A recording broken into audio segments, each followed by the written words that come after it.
Jaén fue el detonante de una matanza que yo creo que tuvo incluso pasó casi desapercibido, dándole a Guernica la fama, pero realmente el bombardeo de Jaén fue terrible, fue de los más sangrientos de España, ¿no?, durante la Guerra Civil. El 1 de abril de 1937, a las 5:22 de la tarde, porque se pararon todos los relojes de la joyería a esa hora.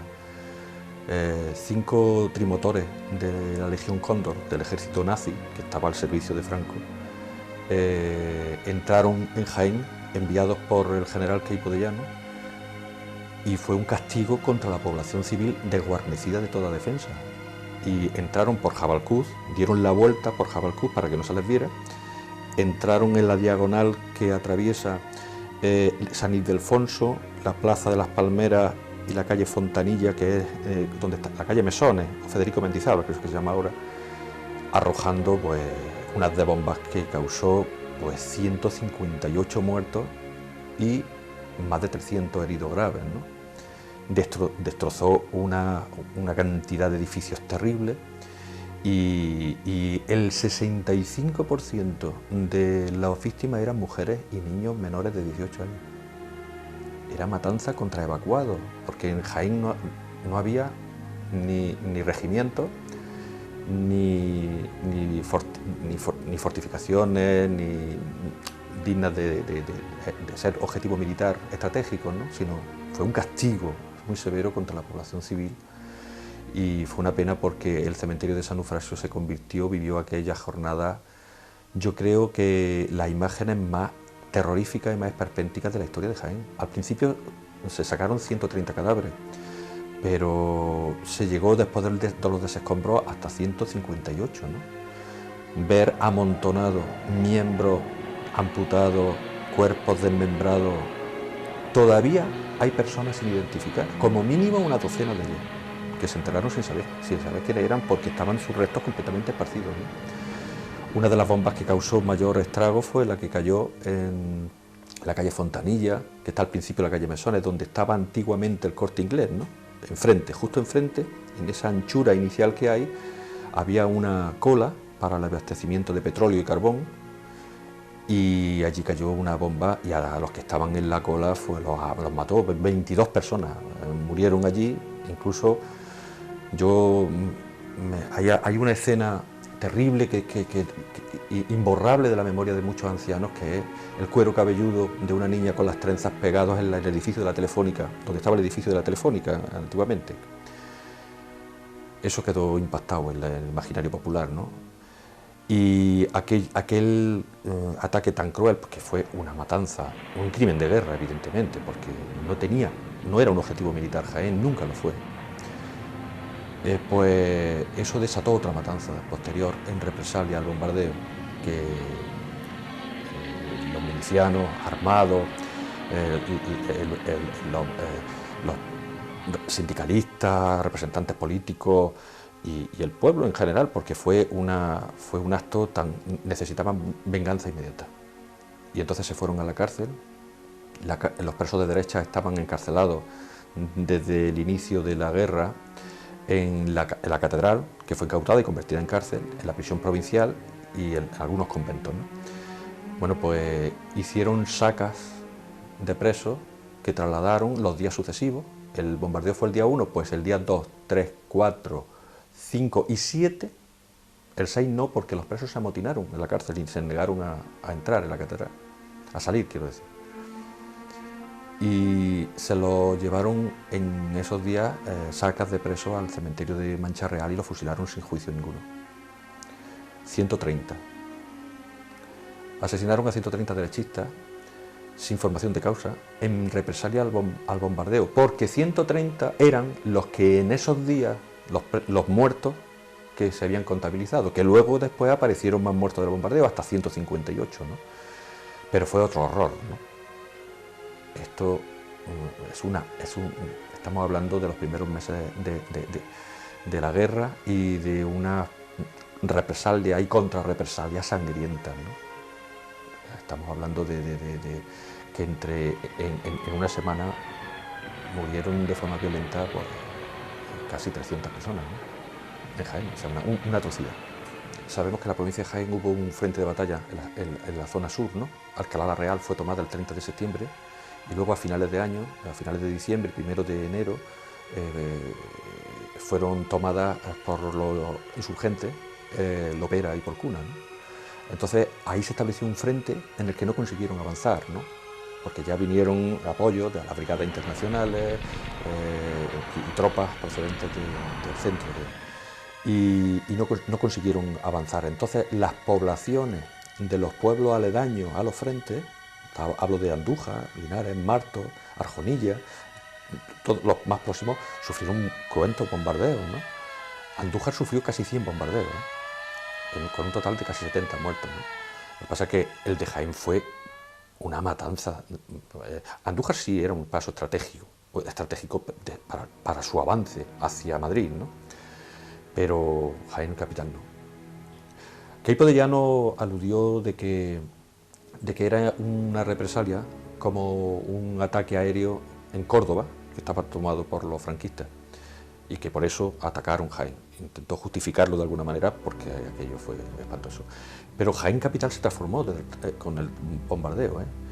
Jaén, la imagen de Jaén a raíz de ese bombardeo se quedó pues como las imágenes que se ven antiguas de Guernica, ¿no? Como una ciudad fantasma, con las calles colapsadas de escombros. Inmediatamente, en 5 días solamente, mientras eran asesinados los derechistas como represalia, el arquitecto del ayuntamiento y de la Diputación se pusieron a diseñar refugio antiaéreo, ¿no? Y hicieron 6, pero de forma inmediata, porque si se sucedían otros ataques como este, que estamos hablando, Jaén estaba súper masificado porque acogía a miles de evacuados que huían de los pueblos de Higuera de Calatrava, de Santiago de Calatrava, de Arjona, de Arjonilla, de todos los pueblos próximos al frente, y venían a la capital buscando refugio. Muchísima hambre, muchísima miseria, no había abastecimiento público para todo el mundo, se acogían las casas de los señoritos, de los ricos, fueron incautadas para meter a evacuados, y aquello era un caos. Y además con los destierros de los refugios, que fueron 6 en total, pues imaginaos cómo estaría Jaén, con las casas destruidas, las casas de enfrente de la fachada de San Ildefonso, todas volaron, todas quedaron desaparecidas. La misma iglesia de San Ildefonso, si nos fijamos en la fachada principal, podemos ver los impactos de metralla todavía y cómo hay piedras de color blanco que fueron puestas posteriormente para los agujeros que hicieron las bombas, porque está llena de parche de cemento, porque estaba agujereada, estaba perforada, no cayó en la iglesia de milagro, ¿no? Y Jaén durante esos años era un caos, o sea, era casas destruidas, heridos, enfermos, hambre, desolación, calles inundadas de tierra, sin desagüe, construcciones precipitadas para los refugios antiaéreos. Eso era una ciudad muy triste, ¿no?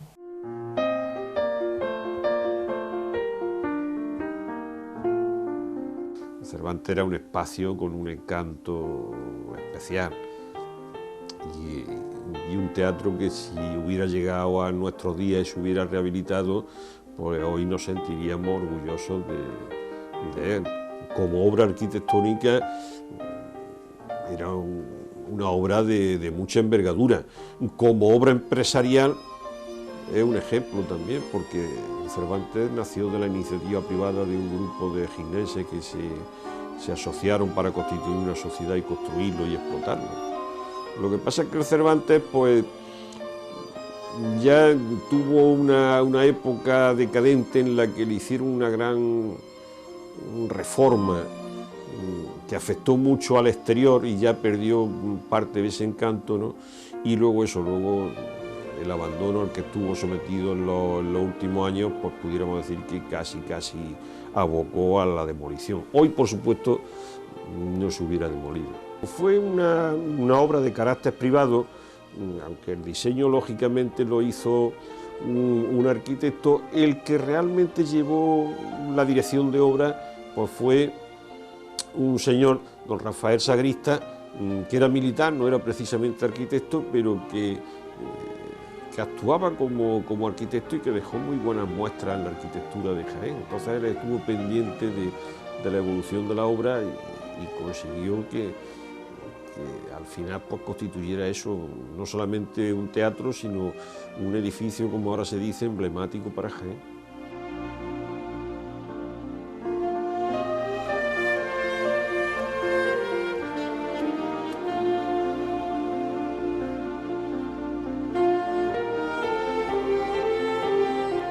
El Lis Palace fue quizá ese primer intento de contar en Jaén con un cine señorial. No tenía capacidad, aunque algunas veces se hicieron algunas cosas, pero no tenía capacidad para teatro, ni se hicieron algunas veces espectáculos que entonces se llamaban de variedad, de cantantes, estos de tipo popular, y se hicieron también algunos actos de cierta solemnidad, pero en realidad era un cine. Parece ser que la arquitectura era muy interesante porque cuando se demolió se comentó que los planos habían servido de referencia para determinados estudios en la Escuela de Arquitectura de Sevilla. Y era un cine que también marcó toda una época porque rompía con los cines que entonces había en Jaén, que eran unos cines pues de menor capacidad y de menor señorío, pudiéramos decir.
El Asuán es el heredero del Teatro El Norte, que estaba en el mismo espacio y que tenía lo mismo, tenía las dos funciones, la de cine y la de teatro.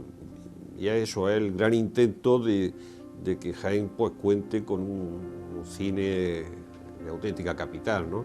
y un espacio de un uso polivalente, apto para conciertos, para funciones de teatro, para proyecciones cinematográficas, incluso para actos públicos de cierta solemnidad. Marcó toda una época. Tras la desaparición del Cervantes, era el único espacio escénico de cierta dignidad que había en Jaén.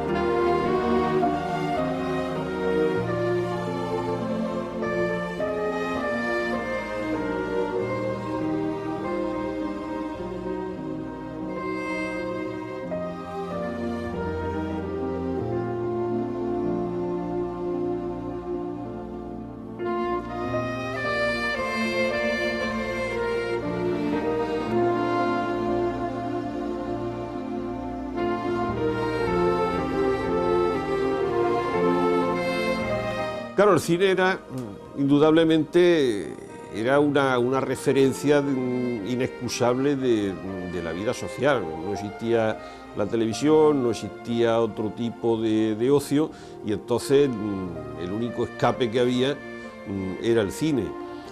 El hecho de que además los cines tuviesen distintos tipos de localidades a distintos precios, pues eso posibilitaba que el cine fuera un sitio accesible a todas las clases sociales. Y claro, había una gran demanda. Hay que tener en cuenta que, en primer lugar, que hubo muchos cines, y luego todos los cines daban 3 sesiones diarias. Y bueno, eran rentables, ¿no? Y no digamos en el verano, donde la afluencia era prácticamente masiva con el gran número de cines que había entonces abiertos en Jaén.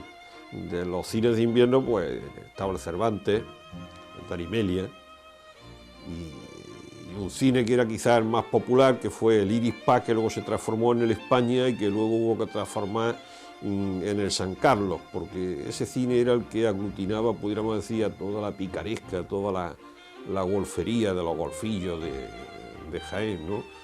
Por eso cuando se le hizo la gran reforma le cambiaron hasta el nombre de España por el San Carlos, porque era un cine que no tenía muy buena fama por la clientela que lo frecuentaba. Amor, yo sé que quieres llevarte mi... La carrera de Jesús es la manifestación de ese momento en que Jaén deja de ser una ciudad medieval y empieza a expandirse por la zona de lo que entonces se denominaba el arrabal de las monjas. Al ser una zona de expansión, es una zona donde empiezan a levantarse las casas de las grandes familias de nobles de Jaén, y eso pues da origen a que se vaya creando una vía en la que la apertura de las 2 grandes casas carmelitanas, del convento de San José de los Carmelitas Descalzos y del monasterio de Santa Teresa, de las Madres Carmelitas Descalzas, pues le da un carácter muy especial, que unido a la proximidad con la catedral, pues la convierte durante muchísimos años en una de las vías más señoriales de Jaén.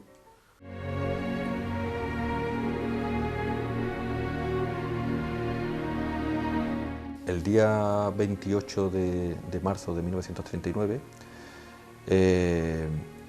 acabó la guerra ya. El 1 de abril fue el primer parte de guerra, de final de la guerra, emitido por Franco, pero le tenían cierto miedo a entrar en Jaén, porque sabían que era un feudo republicano muy fuerte. E intentaron hacer un pacto. La Junta Nacionalista, que se llamaba la Junta Nacional, digamos, ¿no? Con la Quinta Columna, miembros de la Quinta Columna, como el comandante José Villagrán, y negociaron la rendición con las autoridades republicanas, el diputado Alejandro Pérez Caruana, el alcalde José Campos Perabá, el teniente coronel José Cuerda. Entregaron la ciudad con un pacto de que podían dejarle escapar hacia el exilio, embarcarse a Alicante, y se formó una caravana de muchos socialistas, comunistas, anarquistas, concejales, diputados, alcaldes de muchos pueblos, y les dieron 15 días para salir. Pero los desarmaron al salir, los dejaron marchar, pero era una trampa, porque la mitad del camino los interceptaron, se rompió la caravana, fueron cayendo uno a uno, todos fueron fusilados, la mayoría. Estos que acabo de decir, estas autoridades fueron fusiladas también. Y bueno, y aquel día el comandante, que había estado en Jaén y no había sido reprimido, ¿no? José Villagrán, junto con otros falangistas, emitió un comunicado por Radio Jaén, y luego intervinieron el comandante José Villagrán y otros falangistas diciendo que ya había sido tomada la ciudad y que tal, que cual, ¿no? Los frentes de batalla son lógicos en todas las guerras. Los hombres van a matar y a morir a un frente de batalla, pero donde se palpa el odio químicamente puro de los dos bandos es en la retaguardia. sobre todo en los primeros meses del golpe de Estado. A partir del 18 de julio, los primeros meses, los 5 o 6 primeros meses, es tremendo cómo cada bando en la zona que controla aplica su justicia, entre comillas, ¿no? Que es el aniquilamiento del enemigo. Los 6 primeros meses de guerra fueron crueles, muy crueles, pero por los dos bandos. Ahora mismo que estamos viendo en televisión que hay muchísimas familias que quieren encontrar a sus desaparecidos muertos, observamos que la mayoría son del 36, pero en las zonas que fueron ocupadas por Franco. En Sevilla, en Córdoba, en Burgos, en León, en zonas donde rápidamente fueron, y ahí se hicieron matanzas indiscriminadas. En Jaén no se pudieron hacer porque Franco no consiguió entrar. Sí lo hizo en Granada, por ejemplo. Y entonces pues no consiguieron entrar, y las noticias que llegaban a la retaguardia republicana, como Jaén, de las matanzas que estaban cometiendo los republicanos, aquí hicieron lo mismo los republicanos, le hicieron lo mismo. Aquí se asesinaron yo tengo recogido 1900 y pico de víctimas causadas por la izquierda, sin formación de causa, quitando 50 y tantos que fueron condenados por el Tribunal Popular en el tiro nacional en Jaén, fusilados, ¿no? De todo eso Franco pasaría factura después, porque las matanzas las hacía él en las zonas que controlaba, pero como Jaén no lo controlaba, aquí no podía matar, solamente podía bombardear, que lo hizo. Pero cuando entró se desquitó, porque fueron muertas entre fusilamientos, entre torturas, malos tratos en locales de Falange, comisarías de policía, cárceles, prisiones habilitadas, muertes en prisión, en salas de interrogatorio, 3.317 tengo contabilizadas. Y esto es una cifra de mínimos, mínimos demostrables. Es decir, 1.000 muertos más que durante la guerra, pero estamos hablando de un periodo de paz.